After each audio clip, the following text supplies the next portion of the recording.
के साथ मैं बर्मा के जंगलों से भारत में आ रहा था और वहाँ ना बुद्ध गुफाओं में ऐसा है कि कई बुद्धिस्ट साधु एक पत्थर लेंगे और पत्थर में दिन में केवल एक छेनी चलाएंगे और एक छेनी चला चला के 20-20 साल में 25-25 साल में एक बुद्ध की प्रतिमा का निर्माण करेंगे। दूसरा, वो कोई मूर्तिकार नहीं है इसलिए कोई बहुत अच्छी मूर्ति बनाते ऐसा नहीं, लेकिन वो मनुष्य की आकृति तैयार करते थे, लेकिन उसके अंदर खूब जबरदस्त वाइब्रेशन रहते हैं। तो जब हम आ रहे थे ना, देखा था गुफा में से खूब अच्छा एनर्जी आ रहा था, खूब अच्छा ऊर्जा आ रहा था। तो हम सब ने सोचा कि शायद ऐसी कोई मूर्ति वहाँ होगी, ऐसे कोई साधु वहाँ होंगे। उसके बाद में हम वो गुफा में पहुँचे ना, तो गुफा में कोई भी नहीं, एकदम खाली थी। उसके बाद में जैसे मोमबत्तियाँ रहती ना, उसी प्रकार की ऐसी जड़ी बूटियाँ आती, वो जड़ी बूटी को जलाना तो मशाल जैसी जलती।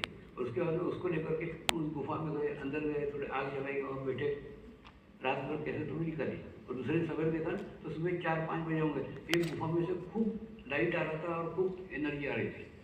जैसे अंदर की तरफ गए तो वहाँ ना 2 साधु खूब कम उम्र के बैठे हुए थे। और उसके बाद में जब उनके दर्शन हुए तो खूब अच्छा लगा। उसके बाद में मैंने वो दोनों बुद्धिस्ट साधुओं को बोला, मेरे को यही छोड़ो, मैं यही रहूँगा, तुम जाओ। तो वो दोनों चले गए, लेकिन मैं वहाँ रुका रहा और कुछ दिन रुका रहा। और कुछ दिन के बाद में उनके फ्रिक्वेंसी के साथ मेरी ध्यान की फ्रिक्वेंसी जब जमी ना, तो उसके बाद में उन्होंने कहा, हमारा ओरा खूब बड़ा है, मिलो तक हमारा ओरा है, हमारे ओरा में हमारे इच्छा के बगैर कोई आ ही नहीं सकता, तुमको भी हमने बुलाया है। तो मैंने नमस्कार किया कि आपने जिस उद्देश्य से बुलाया, मैं अपने आप को प्रस्तुत कर रहा हूँ, आप बता सकते हैं। तो उन्होंने कहा, हमारे गुरु इस धरती पे आना चाहते हैं और उनको अच्छे माँ बाप नहीं मिल रहे। जब तक अच्छे माँ बाप नहीं मिलेंगे तो सालों उसका इंतजार करते रहेंगे, राह देते रहेंगे, और हम भी राह देते रहेंगे। हम देख रहे हैं कि वो जब आएंगे ना, तब हम इन समाधि में से बाहर निकलेंगे। तुम्हारी इच्छा है तुम समाज के अंदर जाओ, अच्छे माँ का, अच्छे बाप का निर्माण करो, और निर्माण करने के बाद में फिर जब हमारे गुरु उनके माध्यम से आएंगे ना, तब इस धरती पे आने वाले हैं। तो कितना बड़ा मिशन है। और उस उनके एक बात के लिए मैंने मेरा पूरा जीवन उस मिशन पे लगा दिया।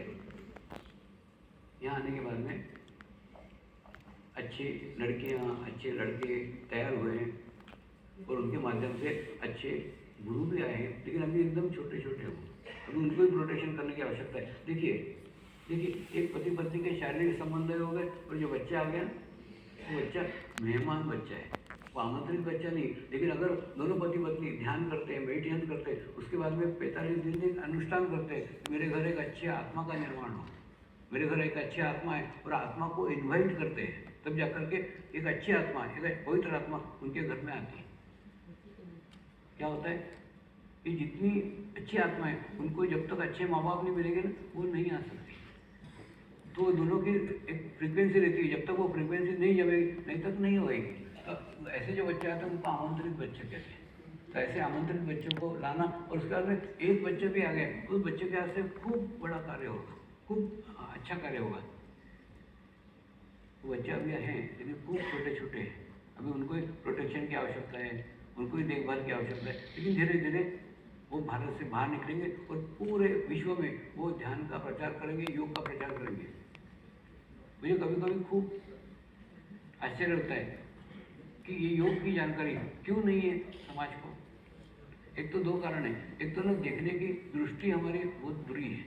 बुरी है ना, एखादा व्यक्ति अगर पूजा पाठ कर रहा है, कर्मकांड कर रहा है, तो लोग तारीफ करेंगे, अरे वो बहुत धार्मिक है, रेगुलरली पूजा करता है, ऐसे उसकी तारीफ करेंगे। लेकिन एखादा व्यक्ति ध्यान कर रहा है तो उसको क्रिटिसाइज करें, अरे ध्यान कर रहे हो, बाबा जी बनेगा, जंगल में जाएगा, माने बाबा जी बनेगा, जंगल में जाएगा। ये जो है ना, यही धारणा तोड़ने के लिए मेरे को गुरु ने समाज में भेजा है। गुरु बोलते हैं मुझे सर्वसामान्य मनुष्य तक योग को पहुंचाने का है। सब सारा दुनिया थोड़ी साधु संत है, मेरे को सर्वसामान्य मनुष्य तक पहुंचाने का है। इसलिए उन्होंने एक सर्वसामान्य मनुष्य का चुनाव किया, और चुनाव करने के बाद में फिर वही कार्य इतने सालों से धीरे धीरे कर रहा हूँ, और कार्य में काफ़ी समझता मिल रही है।